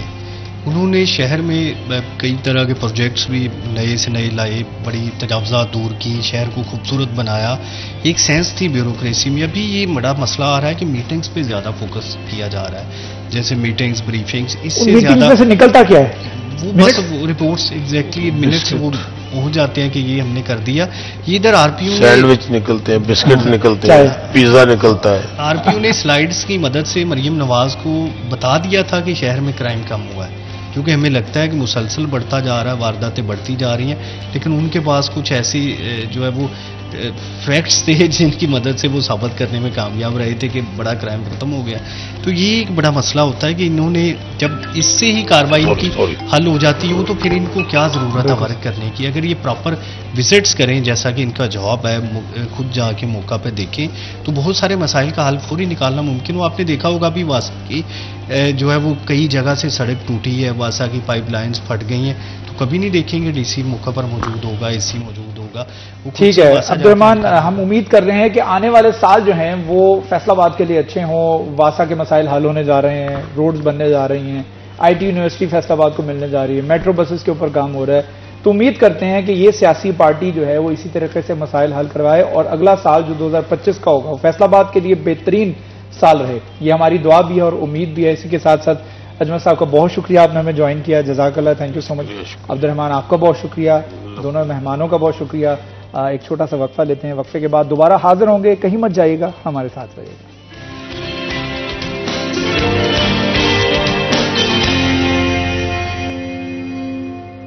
Welcome back G. City at 10 میں ایک مرتبہ پھر آپ کا ہوسٹ شراز بٹ آپ کو خوش آمدید کہتا ہے. ہم ہمیشہ سے چاہتے ہیں کہ آپ اپڈیٹڈ رہیں قیمتوں کے حوالے سے. روزمرہ جو اشیاء خردنوش کی قیمتیں ہیں وہ کیا چل رہی ہیں، اس میں کیا اپڈیٹس ہیں، کتنے بھاؤ کم ہوئے ہیں، کتنے زیادہ ہوئے ہیں. یہ ہمارا بڑا کنسرن ہوتا ہے کیونکہ یہ وہ چیزیں چھوٹی چھوٹی چیزیں ہیں جس کے اوپر شہری فوکس نہیں کرتے ہیں. اور اس کے بعد they ended up debating with the people جو کہ سبزی بیچ رہے ہوتے ہیں، جو فروٹس بیچ رہے ہوتے ہیں، اور پھر اندازے اور مفروضوں کے اوپر کھیل رہے ہوتے ہیں. کل تو میں نے اتنے روپے کا لیا تھا، آج اتنے کا کیسے ہو گیا. آپ کو پتا ہونا چاہیے آج کے بھاؤ جو ہیں، آج کی قیمت جو ہیں سبزیوں کی، گوشت کی اور اس کے ساتھ ساتھ فروٹس کی جو ہیں، آج کے بھاؤ کے حوالے سے اب آپ اپڈیٹڈ ہو چکے ہیں. اب آپ کو پتا ہے کہ بھاؤ کیا ہیں. اب آپ جب سبزی کی دکان پر جائیں گے، فروٹس کی دکان پر جائیں گے، گوشت کی دکان پر جائیں گے تو آپ کو پتا ہوگا آج کی ریٹ لسٹ کے مطابق جو ہے وہ کتنا بھاؤ ہے. چاہے وہ ریٹ لسٹ جو ہے چھپی ہو، آپ کی نظروں کے سامنے نہ ہو، یا پھر آپ کو سبزی بیچنے والا کہے وہ ریٹ لسٹ مجھ سے کہیں گم ہو گئی، تو آپ کو پتا ہو ایٹ لیسٹ کہ آج کی قیمتیں ہیں وہ کیا ہیں. بڑھاتے ہیں اپنے پروگرام کو آگے اور چلتے ہیں ہمارے گیسٹ کی طرف جو ہمارے ساتھ ہمارے اسٹوڈیو میں موجود ہوتے ہیں. ان کے ساتھ ہم گفتگو کرتے ہیں، ان کے سیکٹر سے ریلیٹڈ، ان کے شعبے سے ریلیٹڈ مسائل کے حوالے سے، ان کے حل کے حوالے سے، ڈیولپمنٹ کے حوالے سے، اپڈیٹس کے حوالے سے گفتگو ہوتی ہے.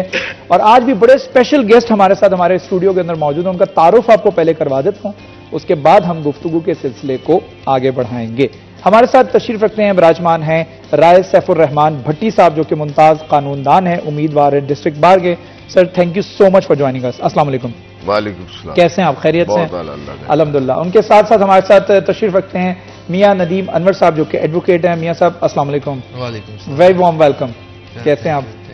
اچھا سر، ہم سب سے پہلے بات کرنا چاہیں گے بار کے الیکشنز جو ہیں وہ قریب ہیں، ہم دیکھ رہے ہیں اس کے حوالے سے گہما گہمی بھی نظر آ رہی. چونکہ آپ امیدوار ہیں تو ہمیں بتائیے گا کہ کیا گہما گہمی ہوتی ہے الیکشنز کے حوالے سے، اور سب سے پہلے مجھے اپنے منشور سے بھی آگاہ کیجیے گا. بسم اللہ الرحمن الرحیم. سب سے پہلے تو میں سٹی 41 کا بے حد مشکور ہوں کہ جنہوں نے مجھے موقع دیا کہ میں آج آپ کے ساتھ سے بات کرنے جا رہا ہوں. گزارش یہ ہے کہ پاکستان میں واحد ایک انسٹیٹیوشن ہے وکلا کا ادارہ جدھر ہر سال الیکشن ہوتے ہیں، چاہے طوفان ہو، اندھیری ہو. یہ جمہوریت ایسی ہے ہماری وکیلوں کی کہ یہ الیکشن لیٹ نہیں کبھی ہوتے. پورے پنجاب میں ہر بار ایسوسی ایشن کے الیکشن جنوری 2nd ویک میں ہوتے ہیں. تو اچھا صحیح. فیصل آباد میں بھی 11 جنوری کو سیکنڈ ویک آ رہا ہے، تو 11 جنوری کو الیکشن ہوں گے. اس سلسلے میں نے لاسٹ ایئر بھی میں کینڈیڈیٹ تھا، لیکن میرے نصیب میں نہیں تھا، میں چند ووٹوں سے ہار گیا تھا. اس سال میں ریپیٹ کر رہا ہوں. تو نومبر مڈ تقریباً جا رہا ہے. یہ سیاسی لحاظ سے باہر کا ٹیمپریچر کافی عروج پہ ہوتا ہے، خاص طور پر الیکشن کمپین کے حوالے سے. چونکہ کینڈیڈیچر میچور ہو جاتی ہے تو لوگ پھر ایک دوسرے کے بازی لینے کی کوشش کرتے ہیں. لیکن ہماری وکلا کی اور عام پالیٹکس میں تھوڑا سا فرق ہے. ہم آرڈر آف ریلیشن پہ بات کرتے ہیں، دوستوں کو ملتے ہیں، ریکویسٹ کرتے ہیں، تو کوشش کرتے ہیں جو زیادہ محنت کرتا ہے وہ جیت جاتا ہے. تو میری بھی کوشش ہے کہ محنت کروں، اللہ مجھے پھل دے اور مجھے جیت نصیب ہو. اس میں کوئی ریٹن منشور نہیں ہوتا. اچھا. بیسیکلی بار کی جتنے معاملات ہیں یہ روایات پہ چلتے ہیں.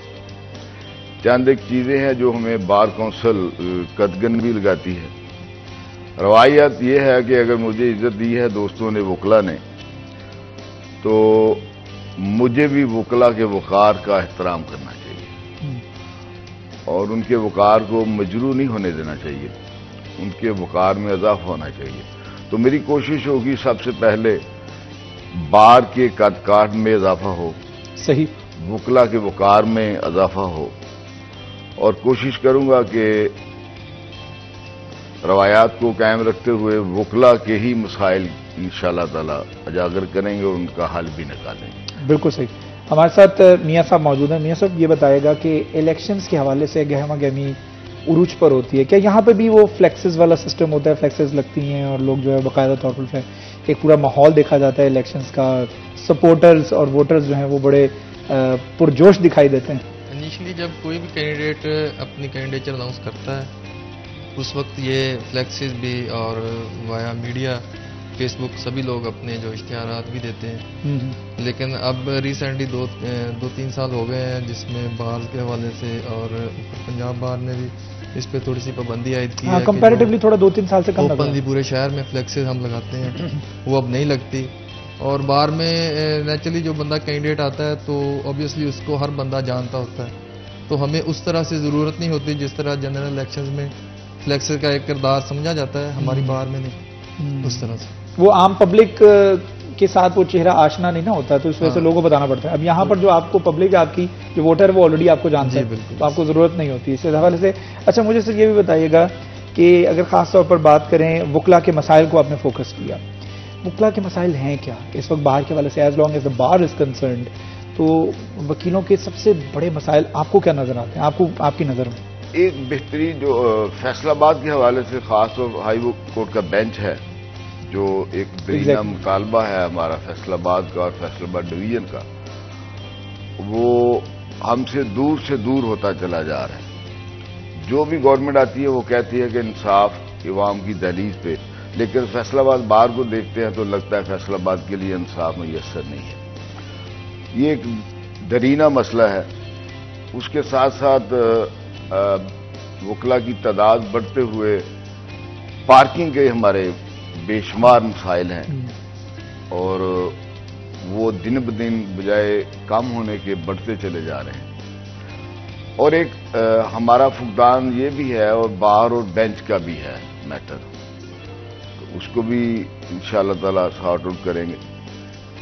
مین ایشو تو یہ ہے، باقی چھوٹے موٹے معاملات چلتے رہتے ہیں، لیکن مین جو اگر ہائی کورٹ بینچ کا مسئلہ حل ہو جائے تو پھر انصاف بھی فراہم ہوگا، وکلا بھی سکون سے ہو گئے، فیصل آباد کی عوام بھی سکون سے. یہ کون سی چیز کے آڑے آ رہی ہے جو یہ ہائی کورٹ بینچ کا مسئلہ جو ہے حل، جس آپ بتا رہے ہیں کہ ہر گزرتے سال کے ساتھ ہر گورنمنٹ کے ساتھ یہ ہم سے دور ہوتا چلا جا رہا ہے؟ ہم نے وہ دن بھی دیکھا ہوا ہے کہ جب پروٹیسٹ جو ہے وہ کئی دن جاری رہا ہے. ضلع کونسل چوک پہ وہ پروٹیسٹ باقاعدہ کیمپ لگا کر وکلا نے وہ پروٹیسٹ کیا تھا، لیکن وہ بھی کچھ اثر رسوخ نہیں ہو سکا. میں کئی بار ذکر کر چکا ہوں، کئی دوست مجھے پھر کہتے بھی ہیں کہ یار آپ اس قسم کی بات نہ کیا کرو، لیکن آپ نے سوال اس طرح کیا ہے. بیسیکلی ہمارے وکلا میں بھی ایک نا اسٹیبلشمنٹ موجود ہے. ہم لاہور کے وکلا کو بلیم بھی کرتے ہیں، ان سے گلے بھی کرتے ہیں کہ انہوں نے یہ کر دیا۔ آپ دیکھیں گے لاہور میں جتنے ٹاپ لیڈنگ لائر ہیں، چاہے وہ کارپوریٹ کے ہوں، سول کے ہوں، فوجداری کے ہوں، یا وکلا کی جتنی لیڈرشپ ہے، آمنے سامنے کھڑی ہے، ایک ساتھ کھڑی ہے، وہ تمام جو ہے وہ لاہور سے باہر کے ڈسٹرکٹ سے شفٹ ہوئے ہیں۔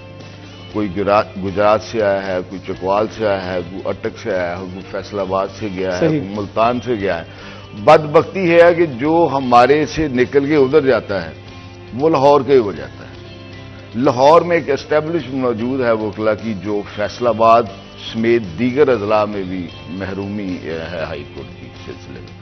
اس طرح ہے جس طرح کوئی بچہ ہمارا فوج میں کمیشن لے لیتا ہے تو چند سالوں میں وہ ہمارا نہیں جاتا، وہ ان کا ہو جاتا ہے۔ سر پھر ہو ول بریک دا آئس؟ کون انیشیٹ کرے گا، کون اس روایت کو توڑے گا؟ کوشش تو بے شمار لوگوں نے کی ہے۔ اچھا، کوششیں ہوئی ہیں؟ بے شمار کوشش کی ہے۔ اللہ جنت سنگھ پرے تنویر رنداوا مرحوم سابق پریزیڈنٹ رہے ہمارے، انہوں نے بڑی اچھی بریک تھرو لی تھی، لیکن بدبختی سے وہ فلفل نہ ہو سکی۔ اسی طرح رانا ثناء اللہ ہمارے شہر کے لا منسٹر ہیں، انہوں نے بہت اچھی بریک تھرو لی۔ انہوں نے میرا خیال کہتے ہیں کہ یہ فیصل آباد کی ہسٹری میں پہلی بار پنجاب کیبنٹ کا اجلاس جو ہو رہا تھا، اس کے ایجنڈے پہ فرسٹ ٹائم رانا ثناء اللہ نے ہائی کورٹ کے میٹر کو رکھا تھا۔ بدبختی سے یہ پھر وہ جو موجودہ جج صاحبان ہیں، اس وقت لاہور کے چیف جسٹس تھے، انہوں نے اس معاملے کو پھر الجھا دیا۔ یہ معاملات ایسے ہیں، کوشش تو کرتے ہیں لیکن کچھ نہ کچھ بریک ہو جاتی ہے۔ بالکل صحیح۔ یہ مسئلہ کیوں حل نہیں ہو پا رہا؟ ہائی کورٹ بینچ کا جو ایک بہت بڑا درینہ مطالبہ اور سال سے چلتا آ رہا ہے، یہ کیوں مکمل نہیں ہو پا رہا؟ 80 لاکھ 85 لاکھ کی آبادی کا شہر جو ہے، وہ سارے کے سارے یو نیم اٹ، آپ کسی سے پوچھیں وہ ہر شخص چاہے گا کہ ہائی کورٹ بینچ جو ہے یہاں پہ بن جائے، انصاف میری دہلیز تک پہنچے، لیکن یہ پھر بھی درینہ مطالبہ منظور کیوں نہیں ہو رہا؟ کون سی رکاوٹیں ہیں؟ اس پر بھی گفتگو کریں گے، مزید بھی گفتگو کریں گے۔ ہمارے ساتھ رہے گا، ایک چھوٹا سا وقفہ لیتے ہیں، وقفے کے بعد دوبارہ حاضر ہوں گے۔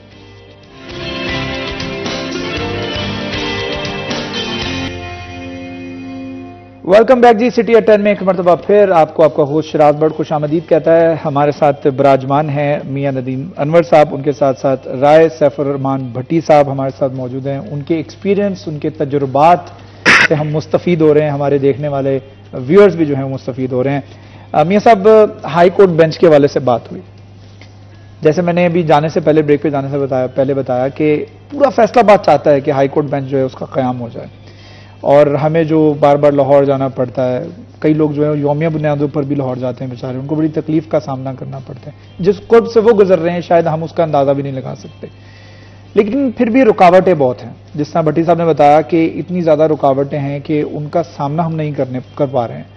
تو آپ کو لگتا ہے کہ آنے والے سالوں میں اگر بھٹی صاحب جیسے لوگوں کے پاس اختیارات آتے ہیں تو یہ مسائل حل کی طرف جائیں گے؟ یہ امید تو بندے کو رکھنی چاہیے، اور اس کے لیے بار لوگوں نے بہت سی کوششیں بھی کی ہیں اور مزید کر بھی رہے ہیں۔ تو انشاءاللہ بھٹی صاحب آتے ہیں نیکسٹ ایئر تو مزید اس میں انشاءاللہ ایفرٹ جو ہے وہ ہوں گی۔ تو امید تو ہے کہ ایک وقت آئے گا کہ انشاءاللہ فیصل آباد کا یہ جو ایک درینہ مسئلہ چل رہا ہے اس کا کوئی نہ کوئی حل نکلے گا، اور لوگوں کے یہ جو مسائل ہیں یہ بھی حل ہوں گے انشاءاللہ۔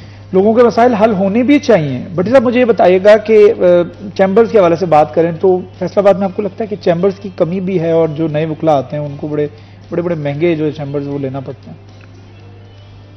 تعداد اصل میں بہت زیادہ ہو چکی ہے، وکلا کی تعداد میری بار کی اسٹرینتھ 7000 سے زیادہ جا چکی ہے، جگہ بہت کم پڑ گئی ہے۔ ہر آنے والا صدر صاحب کی کوشش ہوتی ہے کہ وکلا کے لیے چیمبر لیے جائیں، میری بھی خواہش ہے، میں انشاءاللہ کوشش بھی کروں گا۔ 2-3 جگہ ادھر موجود ہیں، وہ گورنمنٹ سے ریکویسٹ کر کے لیں گے اور وکلا کے لیے چیمبر دیں گے۔ نیا لڑکا افورڈ نہیں کرتا 80 لاکھ 60 لاکھ 90 لاکھ کروڑ روپے کا چیمبر کچہری میں ریڈ چلا گیا تو وہ افورڈ نہیں کرتا. اس کے لیے ضروری ہے کہ بچوں کے لیے علیحدہ نئے چیمبر جو ہیں وہ الاٹ کیے جائیں.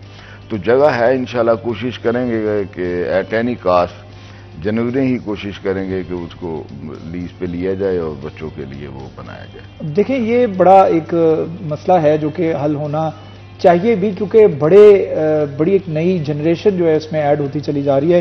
ایسا میں چاہوں گا آپ بھی اس میں ایڈ آن کیجیے گا, کیونکہ ایک بڑی جنریشن جو تیار بھی ہو رہی ہے لائرز کی, جو اگلے سالوں میں جو آ کے وہ اسی چیمبرز کا حصہ بھی بنے گی.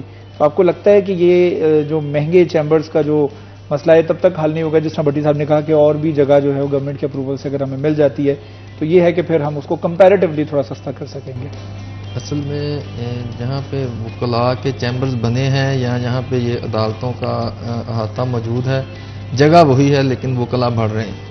ہاں, جو مین ایشو ہے, اور جس کی وجہ سے چیمبرز کی جو قلت تو ہے, لیکن کچہری میں ایسی جگہ پڑی ہوئی ہے کہ جو چیمبرز کے لیے الاٹمنٹ کروا کے وہاں پہ جو ہم ملٹی سٹوریز اگر بلڈنگز بنائیں تو جس میں ینگ وکلاء کو اچھے طریقے سے اکاموڈیٹ کیا جا سکتا ہے. اور انشاءاللہ یہ بھٹی صاحب کے منشور کا حصہ بھی ہے, تو الیکشن کے بعد فوراً انشاءاللہ اس پہ کام کریں گے, اور جس میں کوشش کی جائے گی کہ ملٹی سٹوریز بلڈنگ بنا کے جس میں میکسیمم ینگ وکلاء کو اکاموڈیٹ کیا جائے, جن کی افورڈیبلٹی نہیں ہے کہ وہ 1 کروڑ 2 کروڑ کا انڈیپینڈنٹ چیمبرز لے کے اور اس کو بنا کے وہاں پہ اپنی وکالت کریں. تو انشاءاللہ اس پہ کام ہوگا. اچھا بھٹی صاحب یہ بتائے گا کہ لائرز جو ہیں وہ ایک لائر کی جو ڈگری ہے اس کے حصول کے بعد, اور جو ہمارے جو ویورز ہیں خاص طور پر جن کے بچے, جن کے جاننے والے, جن کے اہل خانہ میں سے کوئی نہ کوئی لائر بن رہا ہے یا وہ فائنل سٹیجز کے اوپر ہے, one instinct that a lawyer should have, ایک ایسی کوالٹی جو ایک لائر کے اندر ہونی چاہیے جو آپ کو لگتا ہے, یہ ذرا ہمارے ویور کو بتائیے. سب سے پہلے خود اعتمادی, خود اعتماد, سیلف کانفیڈنس. جس کے پاس ہوگی وہ انشاءاللہ بہترین وکیل ہوگا. اور میری دوستوں سے اور بچوں سے یہ بھی ریکویسٹ رہتی ہے کہ آپ انسٹیٹیوشن سے جب فارغ ہو کے یونیورسٹی سے کچہری کو جوائن کرتے ہیں تو بچوں کو چاہیے کہ بہترین چیمبر جو چوائس کر کے کسی کا چیمبر جوائن کرے, اس میں 1-2 سال جونیئرشپ کرے, اس میں پالش بھی ہوتا ہے بچہ, اس میں بہت بڑے معاملات بھی ہوتے ہیں. سب سے خوبصورت اور بہترین عزت والا شعبہ ہمارا وکالت ہی رہا ہے. آپ نے دیکھا ہوگا, سنا بھی ہوگا کہ جتنے بڑے جگیردار وڈیرے تھے شروع میں, رائل فیملی تھی, ان کی میجورٹی لوگ وکلاء کمیونٹی سے تعلق رکھتے ہیں. ان کی خواہش ہوتی تھی ہمارا بیٹا بھی بیرسٹر بنے, وکیل بنے, اب بھی ہے. تو اس میں انشاءاللہ بڑا مقام ہے. ہمیں تو خوشی ہوتی ہے کہ جب ہم آئے تو 2-2.5 ہزار لوگ تھے, آج 7-8 ہزار کے لوگ موجود ہیں. تو بڑی پوٹینشل بھی ہے بچوں میں, ہمارے دور سے زیادہ پوٹینشل ہے. ہم تو بی گریڈ میں پاس ہوئے تھے, اب تو بچوں کے نمبر 1100 میں سے جب 1098 آتے ہیں تو وہ بچے لڑتے ہیں والدین سے کہ 2 نمبر کم کیوں ہیں. حالات تھوڑے سے مختلف ہیں, چینج ہوئے ہیں, لیکن ایسی ایک اسکالر, مجھے نام نہیں اب یاد, وہ کہتے ہیں کہ ٹاپ ہمیشہ خالی رہتی ہے. کسی بھی فیلڈ میں ہو جائے ٹاپ ہمیشہ خالی ہے. میرا بھی رائٹ ہے, آپ کا بھی رائٹ ہے. جو محنت کرے گا وہ ٹاپ پہ آ جائے گا, اور ہماری فیلڈ تو ہے ہی محنت والی. وکلا کمیونٹی بیسیکلی محنت والی ہے, and one of the most noble profession this is, because اس میں آپ لوگوں کے لیے جسٹس جو ہے ان کے انصاف کے لیے آپ لڑ رہے ہوتے ہیں. تو یہ ایک صرف ایک پروفیشن نہیں ہے, ایک نوبل پروفیشن نہیں ہے, بلکہ یہ اللہ تعالیٰ کی صفات میں سے عدل, انصاف کرنا. یہ آپ کو اگر ذمہ داری ملی ہے, یا آپ کو اگر رسپانسبلٹی ملی ہے, تو you have to fulfil that responsibility with the great nobleness. اور یہ میرے خیال میں ایک بہت بڑی ذمہ داری بھی ہوتی ہے that you have to go to the straight path. تو مجھے لگتا ہے کہ یہ بڑے چیلنجز بھی سامنے آتے ہوں گے وکلا کو. میں اس میں بتاؤں کہ جو وکیل صاحب اپنی ذمہ داری کا احساس کر لیتے ہیں اور اپنی ذمہ داری پوری کر لیتے ہیں وہ کامیاب رہتے ہیں.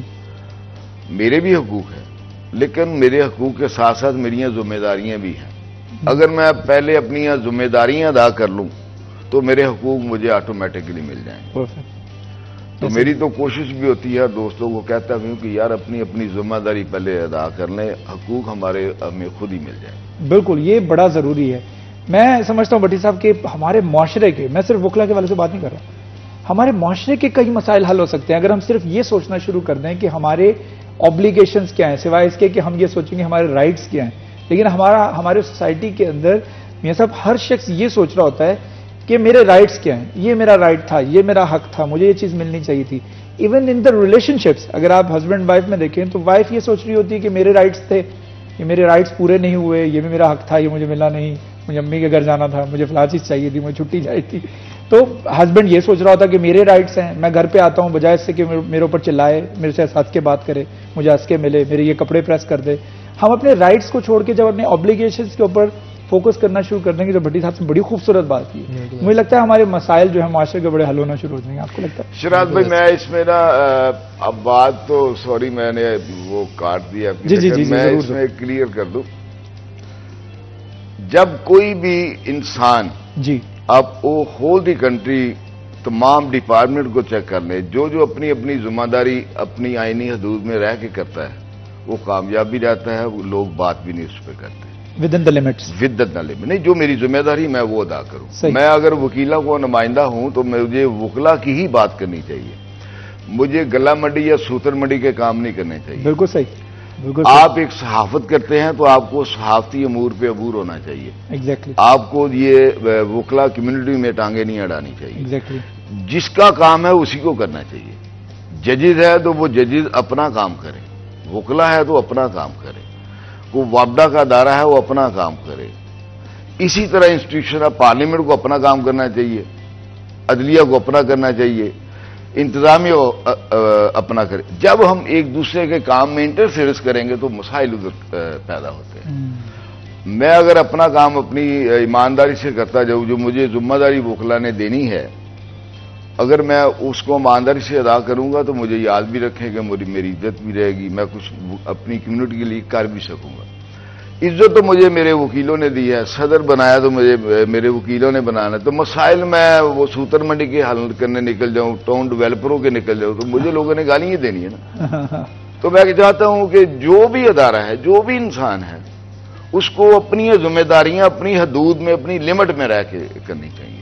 جب ہم لمٹ کو کراس کرتے ہیں تو یہ معاشرے میں بگاڑ پیدا ہوتا ہے۔ یہ جو ذمہ داریاں اللہ تعالیٰ نے آپ کو دی ہیں، یا جو معاشرے میں آپ کے پروفیشن کے تحت آپ کے پاس جو ذمہ داریاں ہیں، اگر آپ ان ذمہ داریوں کو نبھاتے رہتے ہیں اور اچھے طریقے سے نبھاتے ہیں، اور آپ کو پتہ ہے کہ میں اپنی لائن میں رہتے ہوئے، جیسے بھٹی صاحب نے کہا، اپنے پروفیشن میں رہتے ہوئے، اپنے ڈیزگنیشن کے اندر رہتے ہوئے، اپنے رائٹس کو جو ہے وہ جس طریقے سے ہم دیکھتے ہیں کہ گورنمنٹ میں بھی اگر آپ کے پاس ایک چارج ہوتا ہے اور دوسرا چارج آپ کے پاس ہوتا نہیں ہے لیکن آپ اس میں گھسنے کی کوشش کر رہے ہوتے ہیں، تو پھر معاملات جو ہیں وہ بگڑتے ہیں، پھر ایک بگاڑ پیدا ہوتا ہے، اور وہ ایک ایسا بگاڑ ہوتا ہے جس کو سدھارنے کے لیے جو ہے پھر اس کی پرائز جو ہے وہ دوسرے لوگوں کو پے کرنی پڑتی ہے میرے خیال میں۔ میاں صاحب اس میں کچھ ایڈ آن کرنا چاہیں گے آپ؟ سر وہ بھٹی صاحب نے بات مکمل کر دی ہے۔ بات اصل میں یہ ہے کہ اگر آپ پروفیشنلی آپ جس فیلڈ میں ہیں، جو ذمہ داری آپ کو ملی ہے نا، اگر آپ وہی ذمہ داری اچھے طریقے سے پوری کر لیتے ہیں تو میرا خیال ہے وہ کافی ہوتی ہے۔ میرے ٹیچر ہیں ڈاکٹر عبدالسمیع، ان کی کلاس ہم لوگ لے رہے تھے، تو اس میں ہسبینڈس اور wives, he was talking about the rights of the husbands. انہوں نے ایک پیپر 2 تیار کر رکھے تھے جس میں تھے، ایک جگہ پہ لکھے ہوئے تھے رائٹس آف ہسبینڈس اور دوسری جگہ سے رائٹس آف وائفس۔ تو وائف آ کے پوچھ رہی تھی خواتین کہ ہمیں وہ خواتین کے رائٹس جو ہے نا وہ ذرا بیویوں کے رائٹس ذرا وہ دے دیجیے گا، اس کا ذرا پیمفلیٹ دے دینا۔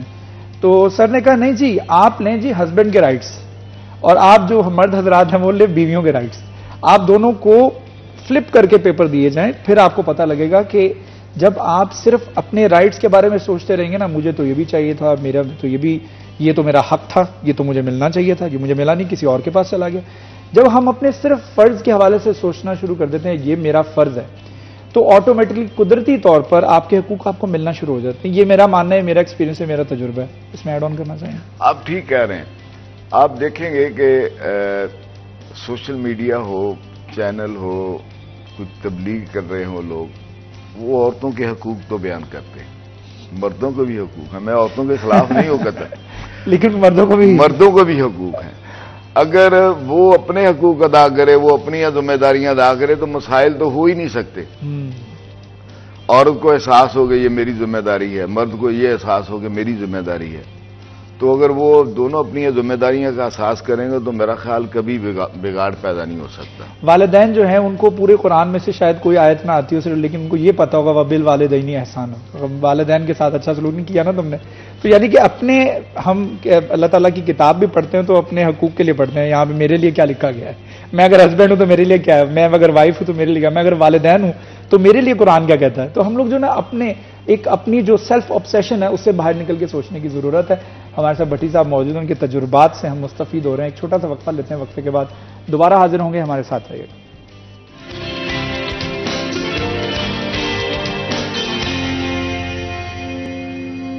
Welcome back G. City at 10 میں ایک مرتبہ پھر آپ کا ہوسٹ شراز بٹ آپ کو خوش آمدید کہتا ہے. ہمارے ساتھ موجود ہیں رائے سیف الرحمان بھٹی صاحب، ممتاز قانون دان ہیں. لاء کے حوالے سے، قانون کے حوالے سے بہت کچھ سیکھنے کو مل رہا ہے. بڑی اچھی نشست ان کے ساتھ چل رہی ہے.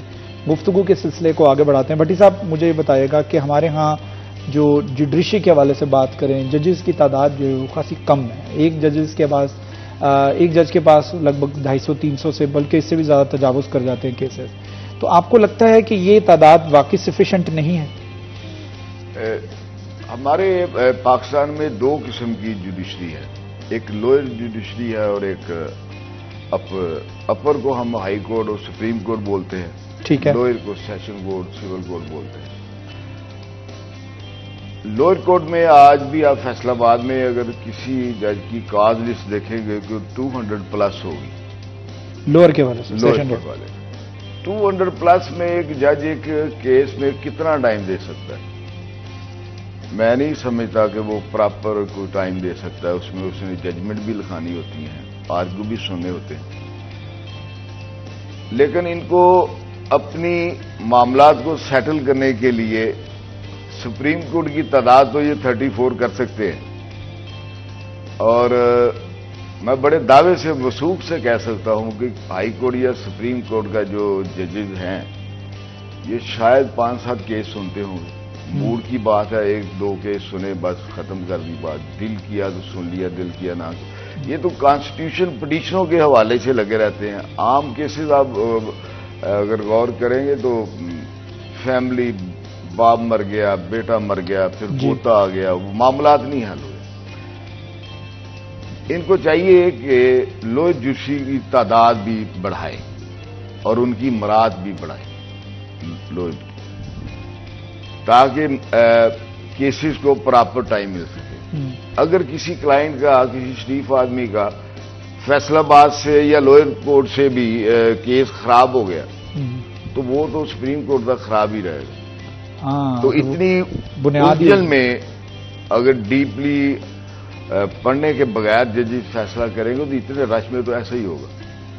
بیسک اگر آپ کا ٹھیک ہوگا تو اوپر سارا کچھ ٹھیک ہوتا چلا جائے. بنیاد جو ہے نا، میری آپ کے چینل کے حوالے سے ریکویسٹ ہے اعلی حکام سے کہ لوئر جوڈیشری کی تعداد بھی بڑھائی جائے اور ان کی مراد بھی بڑھائی جائے. چند دوستوں کی مراد نہیں بڑھنی چاہیے. لوئر جوڈیشری کو بھی دیکھا جائے، ان کی پارٹ اینڈ پارسل ہے، تو ان کی بھی مراد بڑھے اور خاص طور پر ان کی تعداد بھی زیادہ ہو. ٹھیک ہے. اچھا بھٹی صاحب مجھے یہ بتا دیجیے گا کہ قانون میں، لاء میں میں نے سن رکھا ہے، I am not sure about this, کہ ایموشنز کی کوئی جگہ نہیں ہوتی، جذبات کی کوئی جگہ نہیں ہوتی. When it comes to make the decision, when it comes to make a verdict, تو وہاں پر جذبات کی جو کوئی ویلیو نہیں ہوتی. Is it true?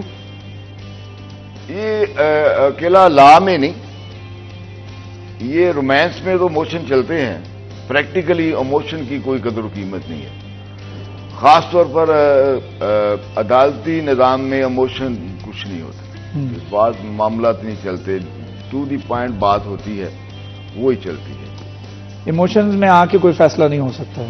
Facts and figures کے اوپر شواہد آتا ہے، ڈیسائیڈ کر لیتے ہیں. ایموشن پہ، جذبات پہ کوئی نہیں فیصلہ کرتا. میں نے کوئی دنیا کی ایسی عدالت، ایسا جج نہیں سنا یا دیکھا جو فیکٹ سے ہٹ کے بات کرتا ہے.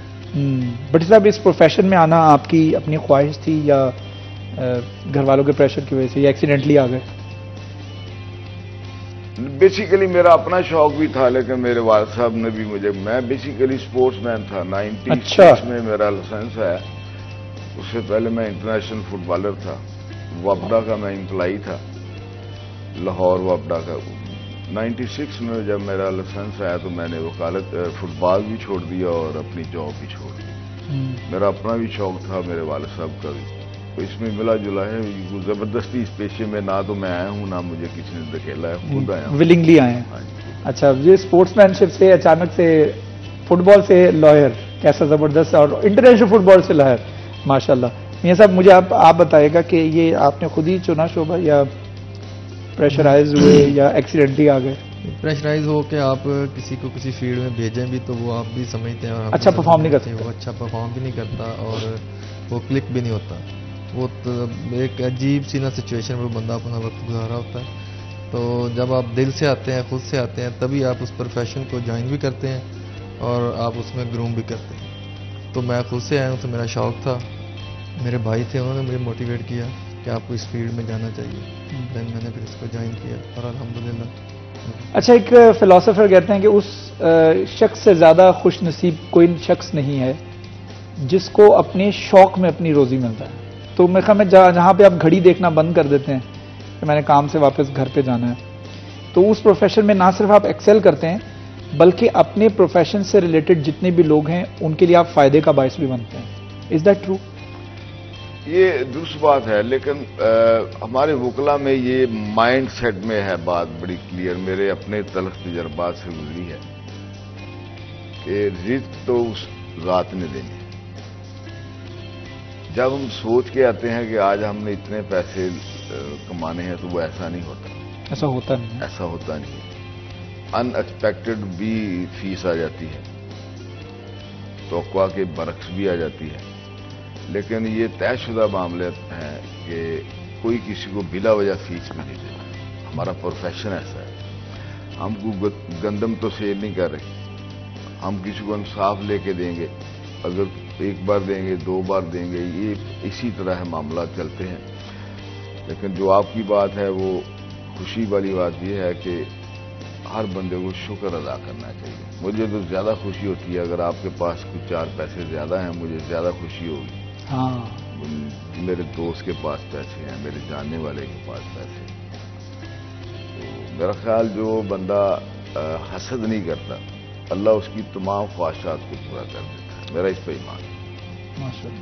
یہ ایک بڑا ضروری عمل ہے. حسد, جو حاسد ہے نا, جو جیلسی ہے, میرے خیال میں اگر اس کا ایلیمنٹ ہمارے معاشرے میں سے کم ہونا شروع ہو جائے تو ہم آٹومیٹکلی جو ہے وہ پیس کی طرف جائیں گے, امن کی طرف جائیں گے, جرائم بھی کم ہونا شروع ہو جائیں گے. کیونکہ آؤٹ آف کئی جرائم جو ہیں وہ آؤٹ آف حسد بھی ہوتے ہیں کئی, کیونکہ ایک جیلسی بھی کئی قسم کی ہوتی ہے نا, کہ ایک جیلسی ہوتی ہے کہ آپ صرف یہ فیل کر رہے ہوتے ہیں یار اس کے پاس ہے میرے پاس کیوں نہیں, ایک ایلیمنٹ. یہ جب نیکسٹ لیول پہ چلا جاتا ہے پھر آپ یہ کہتے ہیں کہ اس کے پاس سے ختم ہو جائے اور پھر میرے پاس آئے. تو یہ جب انسان کی سوچ ہو جاتی ہے نا کہ اس کے, مجھے صرف یہ خوشی نہیں ہے کہ میرے پاس بھی پروموشن آ گئی, مجھے یہ چاہیے کہ اس کی پروموشن ختم ہو اس کے بعد پھر میرے پاس پروموشن آئے. تو یہ جب ایلیمنٹ آیا تو پھر آپ اگلے کا نقصان سوچنا شروع کر دیتے ہیں, اور this is one of the most worst thing کہ ایک انسان کے اندر یہ پائی جاتی ہے. تو اس کے اوپر میں بھٹی صاحب کی ان کے تجربات سے اس پہ جو ہے وہ اس کو روشن ڈالنا چاہوں گا, لیکن ایک چھوٹا سا وقفہ لیتے ہیں, وقفے کے بعد جب دوبارہ حاضر ہوں گے تو اسی ٹاپک کے اوپر گفتگو کریں گے.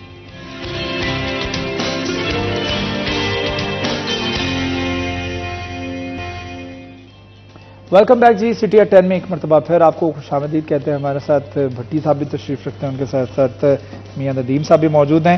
بھٹی صاحب, میں گفتگو اب کرنا چاہ رہا ہوں تھوڑی سی ہیلتھ انشورنس کے حوالے سے. جو وکلا کی ہیلتھ انشورنس کا مسئلہ ہے, ایک تو یہ بڑا اس کے غور طلب ہے, اور دوسرا جو سیکیورٹی میئرز ہیں یہ کتنے ضروری ہیں, کیونکہ ہم دیکھتے ہیں کئی وکلا جو ہے وہ اسلحے سے لیس بھی آتے ہیں, اور پھر ہم نے کئی واقعات, ناخوشگوار واقعات بھی سنے ہیں بعد میں کہ وہاں پہ جو فائرنگ ہوئی ہے اور فائرنگ کا معاملہ ہوا. تو یہ کیوں ہوتا ہے, اتنی ایکسٹریم پہ چیزیں کیوں جاتی ہیں, سیکیورٹی میئرز کیوں موجود نہیں ہیں؟